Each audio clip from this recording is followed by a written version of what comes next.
am going to read along with you for Little Red Riding Hood. Once upon a time, there was a little girl who lived in a small house near the woods. Everyone called her Little Red Riding Hood because she always wore a red hooded cape that her grandmother had made for her. Turn the page. One day, Little Red Riding Hood's mother told her that her grandmother was not feeling well.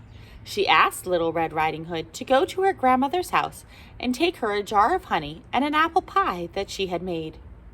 Before she left, Little Red Riding Hood's mother reminded her to be careful in the woods. She was not to stop and talk to anyone so she could get to her grandmother's house quickly. Needs to listen to her mom. Let's turn the page. Little Red Riding Hood was happily walking in the woods when suddenly she came across a wolf that had not eaten in a long time. Little Red Riding Hood, where are you going with that beautiful red cape? Asked the wolf. I'm going to see my grandmother who is not feeling well, said Little Red Riding Hood. What are you carrying in that basket? I'm taking her an apple pie and a jar of honey to make her feel better. Turn the page. Does your grandmother live far? No, she lives on the other side of the wood.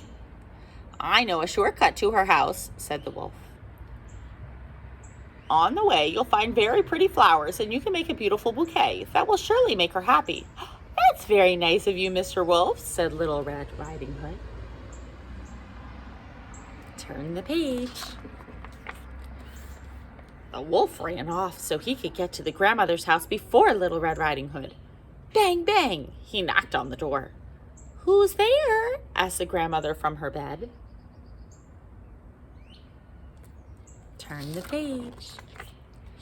It's me, Grandma, answered the wolf, imitating the voice of Little Red Riding Hood. Just push open the door. It's not locked, said the grandmother. Turn the page. And before you could count to 3, the wolf went into the house and locked the grandmother in the closet. Then he put on her nightgown, bonnet, and slipped into bed and covered himself with the blanket. Turn the page. A little while later, Little Red Riding Hood, holding that beautiful bouquet of flowers, knocked on the door. Come in, my dear granddaughter, said the wolf, imitating the grandmother's voice. Turn the page. Little Red Riding Hood approached the bed. It seemed to her that her grandmother looked very different, but she thought it was because she was not feeling well. She took a closer look and said, Grandma, what big arms you have. The better to hug you with, my dear, said the wolf.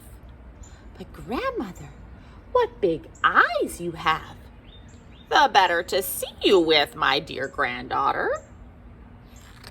Turn the page.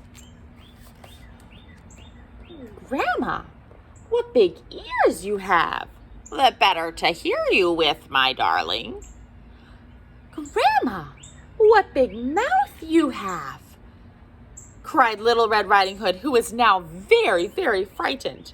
The better to eat you with, shouted the wolf as he jumped out of bed to catch Little Red Riding Hood.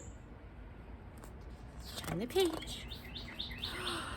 But at that very moment, 2 hunters were passing by and heard Little Red Riding Hood scream. They rushed into the house, captured the wolf, and took him far, far away into the woods.